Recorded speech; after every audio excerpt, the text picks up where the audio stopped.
Hey folks, ready for a brand new episode of Smack?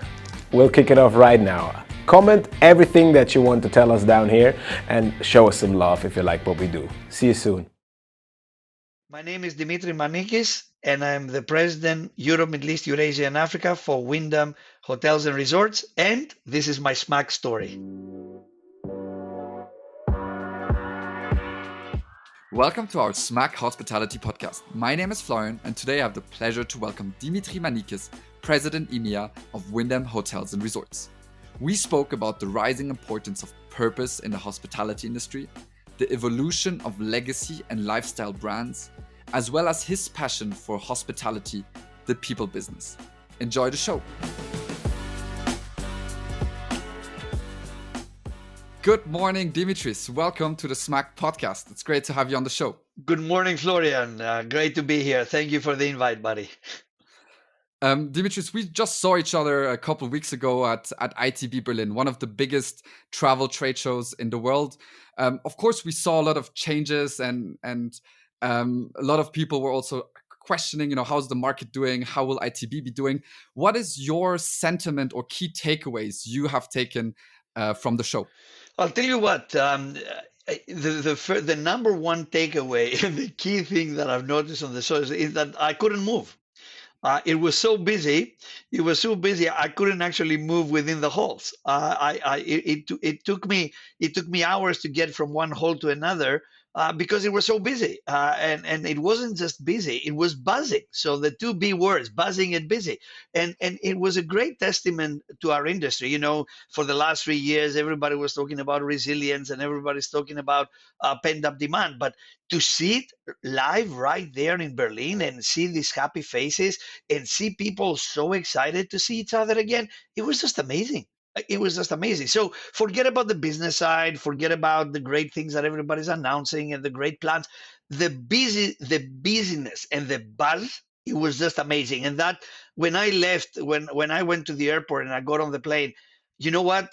I was so excited about our business and our industry, and I was so positive about the future that like never before. So these are my two takeaways from Berlin.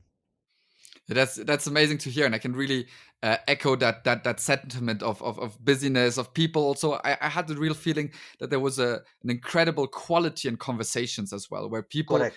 were not just there to kind of quickly network and see each other again, but really were looking for the dialogue. We're Yeah. looking to exchange and really also prepared to a show. So that is definitely great to hear And you that know this is what the other taking. thing, Florian? Actually, it's interesting that you mentioned that people had more time for each other. These events, you kind of plan 5 minutes, 5 minutes meetings, and then you go to the next one. Actually, people had time for each other. People would spend 10, 15, half an hour and have meaningful conversations. That was something that actually you are absolutely right. That was actually something that I noticed as well. People were not in a kind of like constant rush. Oh, I'm going to go to the next one or I'm going to meet this guy. People had meaningful conversations. And again, that meant a lot. Yeah. And how is it for you? I mean, big topic is, of course, business travel, and Wyndham, of course, has also a lot of that. But yourself, with your own role, you're at a lot of different shows, traveling a lot. How do you see the conference business coming back, corporate travel, but also from your own experience? Look, a lot of conversations about business travel, right? Business travel will never come back, or business travel will not be the same. I mean, undoubtedly, business travel will change, right? It will change. It will change for a number of reasons. It will change about, my daughter keeps on reminding me to measure my carbon footprint every time I get on a plane. Business travel will change because people realize that there are other ways to meet people. In the past we used to travel 5 of us to go to a meeting. Now two travel, and the three of us are on a Zoom. I think business travel will change. Business travel will not be the same, but business travel will still be there. So it's not going to disappear. I see more and more people traveling for conferences. I see more people traveling because they need to see each other, but I don't see the amount of people being the same. So you do a conference today. In the past, you would have 1,000 participants. Now you have 500, and the other 500 are going to be online or streaming or whatever. So that is the main difference. People will travel with more purpose. People will travel more cautiously. People will travel in a way that actually fits their own business kind of style and own personal style as well. People, Florian, people will travel for business and they will stay for a couple of days and they will join the local cuisine or the sites. So all of this together actually makes a completely new world for business travel. In the past, we used to go 2 days out of Berlin. That's it. Now people will stay for another day. They will see the sights. They will go to a nice restaurant. They will enjoy themselves. So all of this together creates a completely new world of business travel. But is it here to stay? Absolutely yes. Yeah, definitely. And I think you just mentioned already so many important buzzwords, or not just buzzwords, but words which will impact our industry. I think it's traveling with purpose, consciousness, especially with the younger generation. But I think also, as you say, business travel changed a bit. As you mentioned before, we started to hit the record button, that you were just in Istanbul, now in the home office in Athens, next week back in Vienna. And I think it's also that real great element that you can work from anywhere. And therefore, this business travel goes from both sides, traveling for conferences and all of that, but also being able to, today I sit in Switzerland, you sit in Athens, and we can just record a great show, which allows more flexibility to travel and get that word of pleasure really to the next level, right? Okay, 100%, 100%. I mean, look, technology. There's a lot of fear. In the past, people blamed hospitality of not adapting to technology. We are one of the industries that took us a bit of time to get up to the technology revolution that was happening around us. But I think what we've accelerated, what COVID has actually made us do, is accelerate our technology implementation. We've done more technology implementations, both in our lives, the way we work, in our corporate business, in the hotels, in the last 2-3 years than ever before. It has been amazing, and we had to adapt, because now, for example, when we have guests that are going to stay there and do streaming and do podcasts and work from hotels, we need to upgrade our facilities. We need to have communal spaces. We need to create working spaces. We need to upgrade Wi-Fi. People, in the past, my kids would never travel if the Wi-Fi wasn't strong enough. Now it's me that I won't travel if the Wi-Fi is not strong enough. So the world is changing, and we, as the hotel industry, we need to realize what is going on and adapt. Definitely, and the consumer habits are changing. I mean, everybody nowadays knows how to use an iPhone, or how to use WhatsApp. So of course, that moves a lot. How hotels have to adapt. Looking especially at that, I mean, you started becoming president of Wyndham for EMEA just about 4 years ago. Yep. You said, I think, definitely the most fast paced time in the industry the last couple of years. Yeah, did you know what you got yourself into when you started this new position, and can you maybe describe a bit kind of how this was I'll tell you a personal story. So I've always been a Wyndham employee, Sendon employee. Before that, I was in the real estate and the vacation rental business of our business. And I remember the first day I walked into a meeting room with my new direct reports, right? I'm now the president of EMEA for Wyndham Hotels and Resorts. And they use these acronyms that I haven't got a clue what they mean, right? And I'm like, oh my God, you asked me, did I know what I worked into? And I didn't have a clue. What are all these acronyms? Why people talk with words of 3 letters, and what do they mean? So I was sweating, Florian. I'm like, oh my God, what have I done? And then I went back to my office, put my hands on my head, and I said, oh God, this is gonna be a short journey. And then my lawyer at that time came and said, look, there's a book.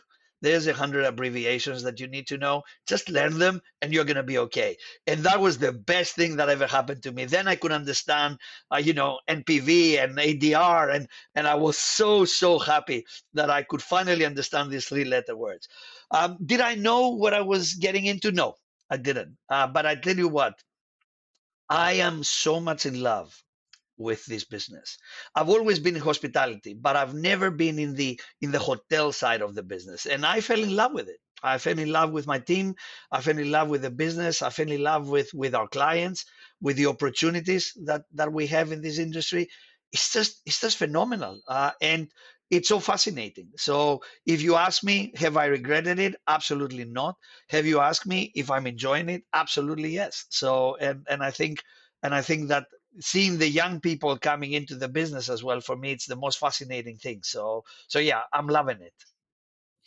And so maybe for the younger people in the industry who are studying at the moment, or starting their career, and looking up, of course, to leaders in our industry like yourself, what does actually the role of a president at Wyndham for EMEA mean? What are your goals? What is your role, and how does a day to day look like in Look, your shoes? Look, the day to day is a lot of interaction with our clients. We are a 95% franchise business, so our owner first mentality is absolutely critical. So a lot of interaction with our clients. I've got the privilege of working with people from 20 different nationalities in the corners from Portugal all the way to Baku in the CIS region, India, Turkey, Greece, the Mediterranean, Northern Europe. It's just fascinating.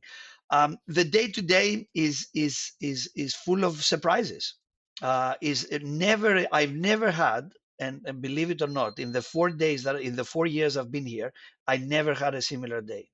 Never had a day that it was the same like the previous one, and that makes it a very exciting journey. You know what? Sometimes people get bored, right? I mean, you get bored in what you do. It's not always paradise. Even the challenges and the problems are actually making your day different. So if anybody would ask me if I would go back, and I speak to myself, um, 30, 40 years ago, before I started my career, I said, love people. You need to love people. You need to love people to be successful in hospitality.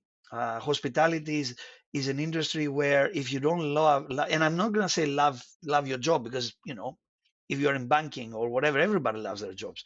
The question is, can you love people? This is the business where you have to love people, and that, to me, that was my main motto, and that I will never kind of go back to that. It's loving people is what drives this industry and drives our business every single day. Either you are in a reception or you're a president of EMEA for Wyndham Hotels and Resorts, and that's what I do every day. That's really inspiring, and I think, as you say, right, this people business, this interacting, is something which is um, very special. I will also come back to, I think, your own personal career story behind it, but what I would really like to understand a bit more of especially of Wyndham, as you said, it's a 95% franchise business, so you Yep, have, of course, all of the owners, which you need to get on board, and then management companies, etc. It's not always that easy, especially in these past years. What are the challenges and the advantages, really, of having this much franchise business, and how did you manage to get everybody on board? As it's a fast-paced industry, or a fast-paced market, it's, of course, in this kind of company structure, or business structure, much more complicated, right, to have everybody on board and going the same direction. correct. It franchise is an interesting concept. I mean, more and more hotel companies, more and more of our comrades in the hotel industry are going into franchise, right? Because it's the new world, is the way things are developing. You have to have an owner first mentality. Yeah, you have to remember it's the owners. You're putting your brand on somebody else's estate, on somebody else's building, and it's somebody else's money, and trusting that money and doing the best for that guy who's put his money, either being a private equity or a single owner. It's the most important thing. I remember, I had a client in South Africa, and he used to text me, "What are you going to do for me today?" That's what it's all about. You wake up in the morning and you say, "What am I going to do today to actually make sure that those guys who trusted us with their properties, who trusted us with their money, and they've put our brands, they've chosen our brands, what are you going to do today for this person?" And that's the mentality I want every single person within my team to have. You wake up in the morning, and from a business perspective, what are you going to do for those owners, either one single owner or multi-site owners that we have in our business? When the moment that mentality, you embrace that mentality, I think everything else is simpler. The other thing is you understand that Indian owners have different needs than German owners, or that's the other thing. Understand cultural differences, understand business needs, understand geopolitical changes, understand how people react in different markets and in different circumstances. So the good news about my team is I've got a great team of all rounders. People who understand the landscape, who understand what is happening in the hospitality world. And one of the things that people, again, a lot of people wondering, why we go to so many conferences. Why It's all about understanding the landscape. If you don't read the terrain, it's not going to be easy to be successful in this business. And it's not just the micro terrain, India to India. You need to understand the bigger forces in geopolitics and finance world and economics to understand what is going to happen in hospitality in the next few years. So you need a group of all rounders, and you need a group of people who wake up every morning and said, what am I going to do for those owners today? If you have those two, then you've got a winning formula. Interesting. So you say it's actually even more always market research, being with the foot on the ground, and being up to date in a world which, or let's say in a hospitality world, in a hotel world, with more and more brands. Yeah. All of the big ones have quite a few brands in their portfolio today. And you say that for you, of course, the biggest value you bring for your franchisees is the brands from Wyndham, and they Yeah. can choose which ones they are on. How do you manage to keep your brands distinct in this kind of environment? And yeah, I'm not going to lie to you. It's not easy. It's not easy. It's not easy. If you look at the big five, if you look at Accor, ISG, Hilton, Marriott, and Wyndham, I think if you count them, there are what, 120, 130 brands. So choice, an enormous choice, enormous preferences. People have a lot of different brands to look at. So being relevant, make sure that your brand is not just a sign, but it has value, it has people, it has systems, technology. That is the number one challenge for all the brands, not just Wyndham today. But the most important thing is staying relevant. In a world that people want everything now, right? Remember, it's all about prime now. It's all about I want everything, I want it now. Consumers are changing. So us staying relevant, building brands that they make sense for consumers, but for the owners as well, and building brands that it makes sense for the team members as well. Remember, a hotel is a micro community, Florian. If you have an average 150 rooms in a 150 rooms hotel, how many people? You've got 150 or 200 employees there or team members. That's a micro community. That's a society. Your brand represents something to these people. They need to belong. They need to be associated. They need to have touch points with your brand. It's not just about, oh, you know what, I'm going to put a sign on the wall and I'm going to change a few, I don't know, uh, covers of the restaurant instead of, and put a Wyndham Grand or a Days Inn or a Super 8 or a Ramada. It's not just about that. It's about the team spirit. It's about the values that you represent. It's about how you embrace the team members to believe and to feel that they belong in a bigger community. To me, that is more important than any value the brand brings to any building or any owner. How do you make sure that all these people who are servicing those clients, they feel the sense of belonging? yeah, definitely. I mean, the topic of employer branding and attracting talent to the industry is, of course, incredible, and one of the biggest challenge I would say we have in our industry. Before jumping on that topic, let's stay quickly at the brand topic, where I would really like to get your intake in terms of all of these lifestyle brands coming to market over the last 10 years, and everything is just lifestyle, lifestyle, lifestyle. How do you cope with a more of a, let's say, a bit more of a legacy brand portfolio? How do legacy, not in a negative way at all, Yeah. just like how do these brand concepts innovate? Do you see that both the new lifestyle concepts and the larger brands will more merge together and these brands will evolve, or is it more um, increasing your portfolio of brands with acquisitions like the one maybe you've just done with Vienna House? How do you see that trend? This is one of the most interesting questions I've received recently, and I'm glad that you've asked this because yes, we do have legacy brands. We have legacy brands because people love them. People stay loyal to the brand. They want to make sure that they, when they go to Ramada or they go to Days Inn or a Super 8, they feel they know what to expect. So legacy is not bad, Florian. I know, and I'll tell you something about lifestyle and how I see lifestyle. Your lifestyle and my lifestyle might be different. How I interpreted lifestyle might be different, like yours. We are four members in my family. I have two teenage daughters, my wife and I. We both have four different versions of what lifestyle means.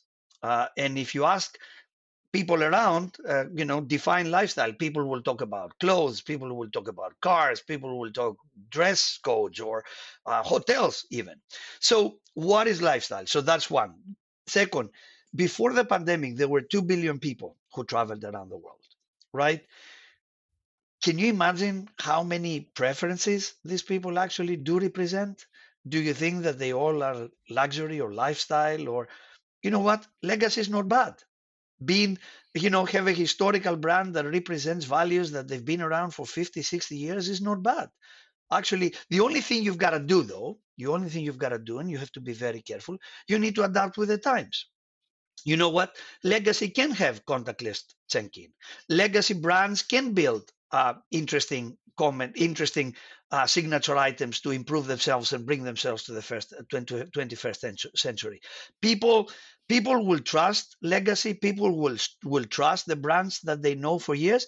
But they do expect, and this is important for Wyndham and so many others, they do expect our brands to be brought to the 21st century and to embrace signature items and technology updates that are actually happening around us.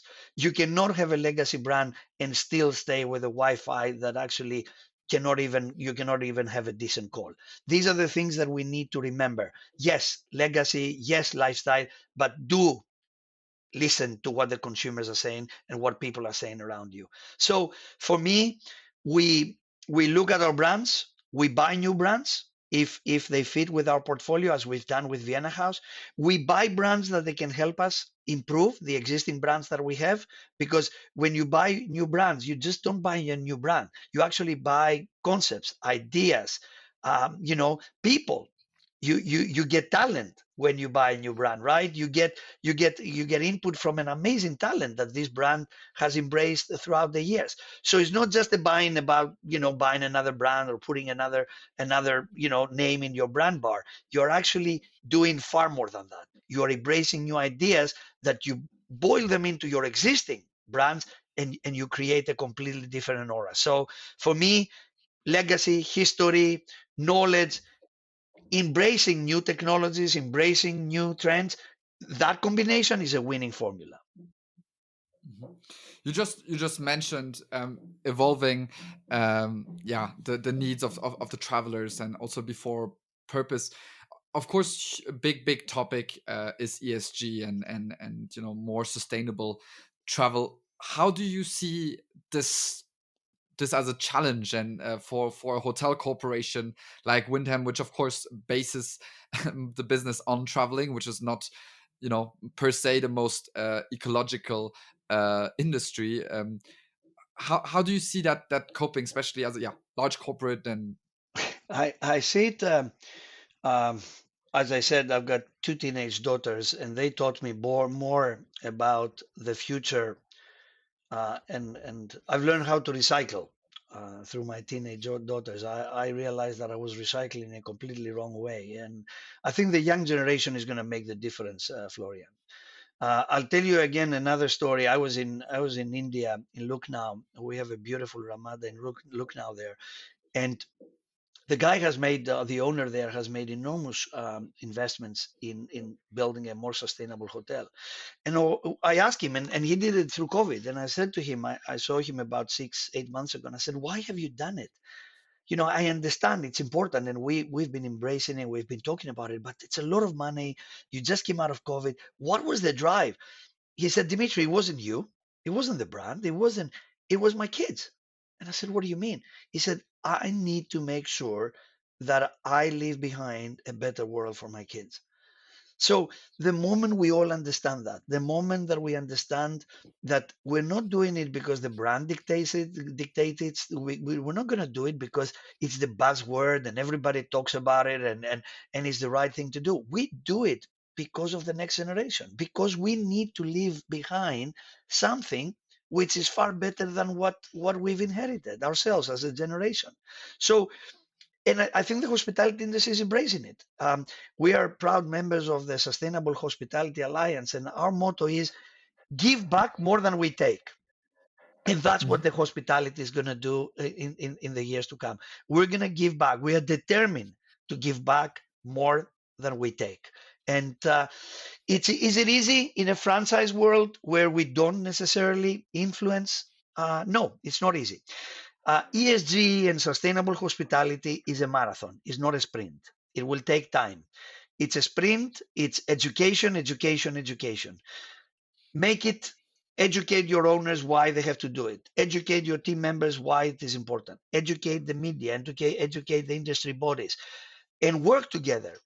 Under the Sustainable Hospitality Alliance, you've got the biggest brands in the world working in harmony. We're not competitors. We're comrades. We're together. We care about this industry, and as I said, we want to give back more than we take. This is not a discussion point anymore. This is not a conference topic anymore. This is a necessity. And I am so happy that Wyndham is a pioneer. From the 1st of April, we're going to make Wyndham Green level 1 as a brand standard. Every single Yeah, hotel that we have will have to have a Wyndham Green level 1 as a brand standard. And we're going to make that happen.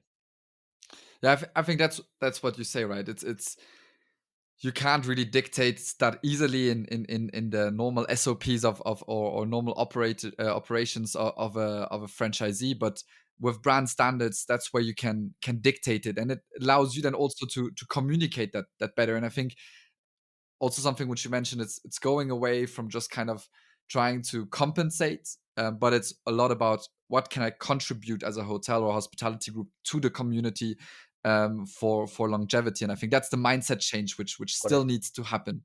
Correct. I think, Florian, you saw during the pandemic that the hotel industry did so much for the community. Again, I will tell you stories of people opening their doors to become mini hospitals, people opening their kitchens to feed the nearby communities in India, people buying oxygen to support people that they didn't have enough oxygen in hospitals. I think the hospitality industry during COVID has shown what a great industry we are, not for making money or putting people, creating opportunities for people for employment, but what we do for communities. And to me, that was a great thing to see in a sadness days, in the saddest days of our industry. I saw what we all have done, regardless of brand or location, what we have done for our communities, and that is so important to me. Yeah, it's people helping people, as Yeah. as you said, uh, before. And I think this is also something, when we switch over now a bit more to the topic of employer branding as an industry itself. How do you perceive the image as employers of hospitality businesses? Because I feel it's, yeah, definitely not that positive. Mhm. What's your own perception, and do you think also maybe through COVID things have changed? Yeah. I think we built the circle. We broke the circle of trust. We People left the industry. We had to furlough people. People were made redundant. People left the industry because they didn't see a future.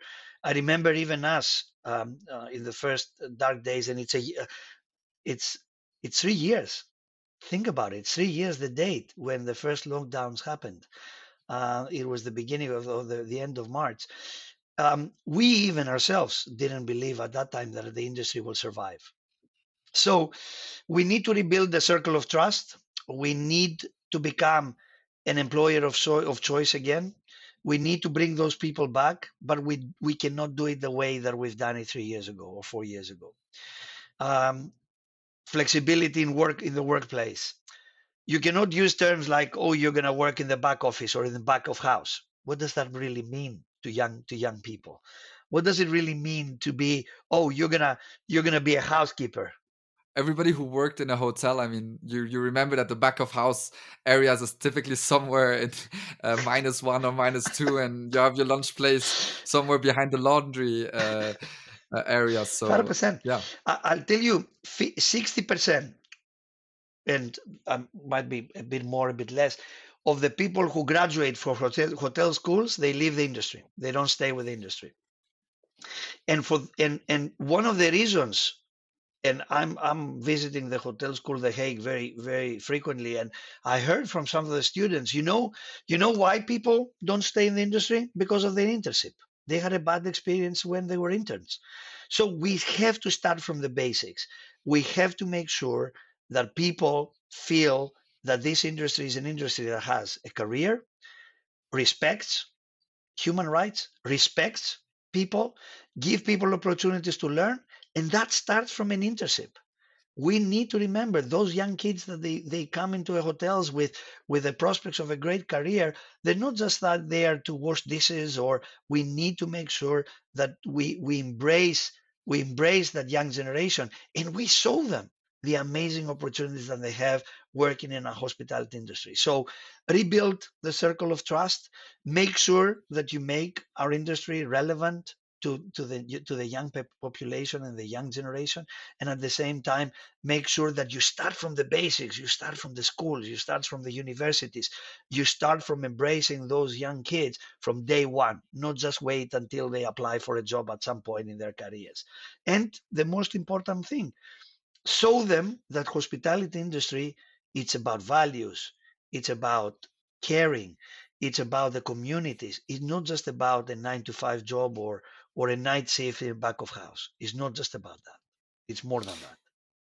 definitely. I think it's a lot about also communicating to the outside world, and Correct. I think Wyndham, at least in Germany, is doing a tremendous job with Sasha Dalek, who is of course very outspoken in topic of HR and employer branding, and is, I think, really bringing the whole German speaking hotel industry a step forward, and really bringing that topic on every stage, because I think, as you say, it's not just something about one brand doing it, but it's about the whole industry coming together and building a better image, Correct. and changing the way of working. Correct. Correct. 100%. And I'm Greek and we love stories. A story not told is not a story.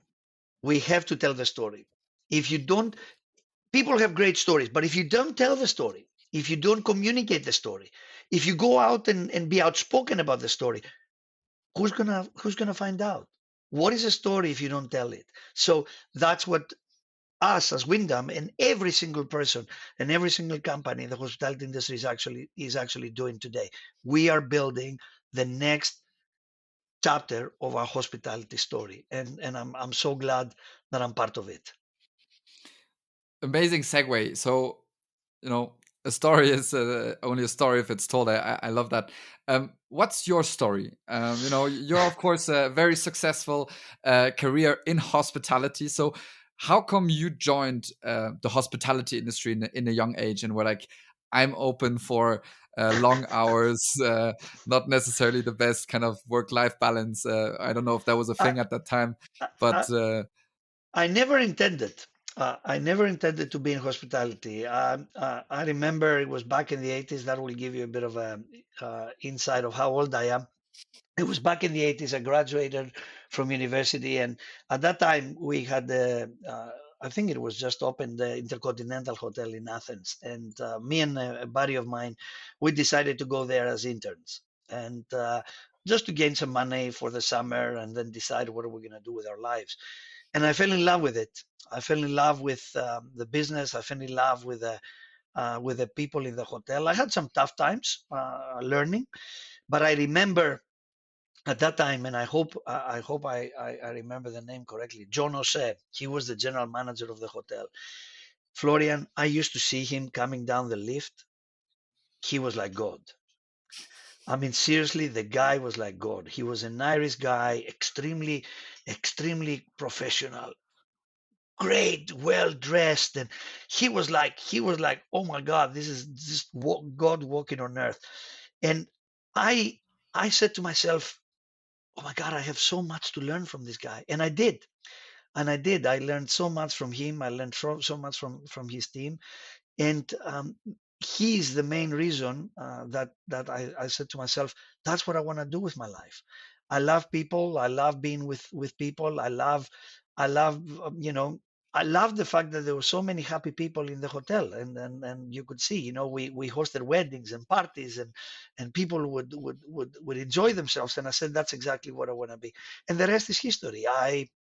I've never left hospitality, and I think that when the time comes, I hope I hope I will retire in hospitality as well. I've been in this industry for 32 years in various locations, various posts, and various jobs, but always in hospitality, always loving what this industry stands for. That's a beautiful, yeah, words you're saying for the industry. I mean, you're also a very loyal person. If I look at you from a outside perspective, from a professional perspective, you've been over 27 years at RCI, Yep, did most of your career there from one. Um, and also acquisitions to another until today yep. at Wyndham. Can you maybe also describe a bit something for maybe my generation is difficult to imagine of being lifelong at one company? Yeah. How was that? I And I never thought I never thought of leaving because they gave me the opportunities to be in different parts of the world in different roles. They gave me the opportunity to experience new cultures, new places. I lived in places that other people were not even capable of even visiting. Forget about living. And I had the pleasure, Florian, of working under a woman. She passed away 2 3 years ago, Crystal Dehan. She used the founder. She was the founder or one of the founders, together with her husband John Dehan of RCI, one of the biggest hospitality companies in the vacation rental and in the vacation ownership business. And she taught me so much about life. German immigrant, from the war, came to the U.S., became a successful entrepreneur. But you know what? Taught me more. She actually taught me more when she sold the business, not when she ran the business. She sold the business to, at that time, Sendent Corporation for, I think at that time it was about $800 million, over $1 billion, with future proceeds, and she dedicated 60 to 70% of all the money she made from that sale to charity. She dedicated her life until she passed away 3 years ago to building Crystal House schools. Schools in India, in Latin America, in some parts of Europe, in a couple of parts in the US, in South Africa, raising kids from extremely poor conditions and make them face life with a completely different viewpoint, or from a completely different viewpoint. It is amazing when somebody teaches you more after they left the business than they were in the business. She taught me to be humble. She taught me how important it is to give back. She taught me how important it is to care. And she taught me that business is important, but more important is what you do for the world we all live in, what you do for your communities, and how you build your legacy. Working for that woman, Florian, never made me tempted to go and work for somebody else. And when she left and sold the business, to me, I learned far more, as I said, when she sold rather than when she was in the business, because I saw that not only she actually spoke about it, but she meant it. Yeah, it's amazing to hear what leadership can mean and can build loyalty in terms of as employees, where it's not just kind of benefits, but it's going back to the topic of purpose and really giving back to your employees, which as you said today, also at Wyndham is one of your big focus points. I think you mentioned it in different interviews or on different stages, that you also consider Wyndham as a family. Correct. Really wanting to have that buy-in, that personal buy-in into the company. Correct. To make it Correct. successful. Correct. 100%. You are your people, Florian. You are your brand, your personal brand, and the brand that you work for is needs to be aligned. There is no point if your brand doesn't represent the brands of the individuals that work with you and your team members.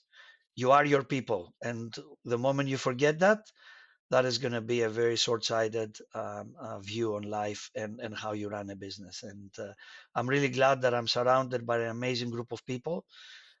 Each of them have their own individual brands, but they all together constitute the Wyndham brand. As a last point before ending the podcast, even though I really feel that this is an amazing way to end, is what's your own personal outlook, especially with Wyndham, but also you said you want to finish your career in hospitality. Are there any goals or missions you still have ahead? Yeah, I want. I mean, personally, I want to see more young kids coming to our industry. I want to see the industry fulfilling its purpose of uniting people. There are so many things that divide us today in the world. I think hospitality is the industry that unites us and brings us together. I want to be part of this journey as much as my health and my company allows me to do. And most important of all, though, I want to see more and more people traveling, enjoying time together. Either they travel for business or leisure or holidays. We need more people to travel, because travel is a remedy for the soul. If you look around my living room, there are two types of photographs. Obviously, my mother-in-law's, which is a must. I have to do that to keep my wife happy. But every single other photo is around our family, our time together. And as a family, we only get together because we all work and live in different parts of the world when we are on holidays. And you cannot take that away. That is what our industry is all about. We unite people and we bring families together. So beautiful. Thank you so much, Dimitris. It was great having you on the Smack Show. Thank you so much, Florian. I really appreciate it. Thank you. That's it for this episode, everybody. Thank you for tuning in. Don't forget to share your thoughts on this episode and everything else that is going on at Smack with us by checking out our website at smack.media or connect with us on LinkedIn, YouTube, or Instagram. We'll see you next time.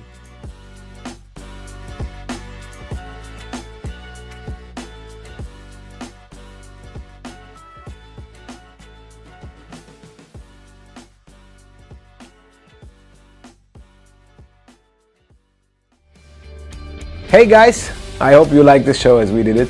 More to see and watch right here. Click here and show us some love. See you soon. Bye.